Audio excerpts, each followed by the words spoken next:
Well, good morning. More than 100 veterans are waking up in the nation's capital this morning on their first full day of the Veterans Honor Flight of North Dakota and Minnesota. And waking up with them and joining us live from the nation's capital is the Valley Today's Jordan Schreier with a beautiful backdrop of Washington, D.C. Good morning, Jordan. Good to see you. Good morning. Yes, Ashlyn, it is wonderful to see you here too in Washington, D.C., our nation's capital, here on this North Dakota-Minnesota honor flight. Now, the fog obstructing a bit of our view today. We are at the Air Force Memorial. Earlier, we could see a little bit more of the city, but right now, you really can take in that Jefferson Monument. You see that dome top there with the rings of light around it. And then just in front of that, that's the Pentagon. On one side of it, you saw it earlier at the start of the show, there is a flag draped across. That is where a plane on 9/11, the anniversary just yesterday, hit that side of the Pentagon, throwing our country into that war on terror. And now this is something that many of the veterans that we are here with today know all too well. They served during the Korean era and the Vietnam era as well. A lot of them bringing back these memories on this trip. However, it started off on a very joyful note. We left the Grand Forks Airport. We had a water cannon salute when we were taking off on the runway. Thank you to the fire department there. Also, the Grand Forks Police and Sheriff's Office lined up their cars with the lights to give these heroes the send-off that they deserved. Then we landed in Baltimore. Again, more greeting, more thank yous from complete strangers. These people never even met these veterans from our region, and these veterans on this flight, they hail from different parts of the valley, all the way from Langdon over to Ortonville, Minnesota.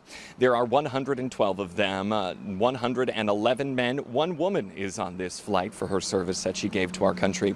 Now, a lot of them, as I mentioned, served in the Korean and Vietnam era, and when many of the troops returned from the Vietnam War, they weren't greeted like they are today, and that's something that's resonating with them as they're walking around D.C. now. I didn't imagine what it would be like for the send-off compared to what I had or received when I got home. The people really today are getting really behind you, giving you a lot of respect that you never got back in the 60s. And that respect well-deserved for the fighting that they did for our freedom here. Now, yesterday on our first day, we visited Fort Mchenry, the birthplace of the Star-Spangled Banner. Truly a great place to see. We also went to the Fdr Memorial. Now, I am standing right underneath the Air Force Memorial, and our veterans are going to be visiting that today. And then we will also be going to Arlington Cemetery, seeing the changing of the guard. I know it's going to be a very solemn occasion for many of these veterans, but also you can see in their eyes a thankful one that they are able to be here today. Thank you to the generosity of the people at home and see these monuments that are built in their honor. Now, coming up here later on the Valley today, we are going to be hearing from other veterans about what they say their biggest accomplishment is after they left the war and what they're so thankful to be hearing, what they're so thankful to see now that they are here. So, Ashlyn, until then, back to you.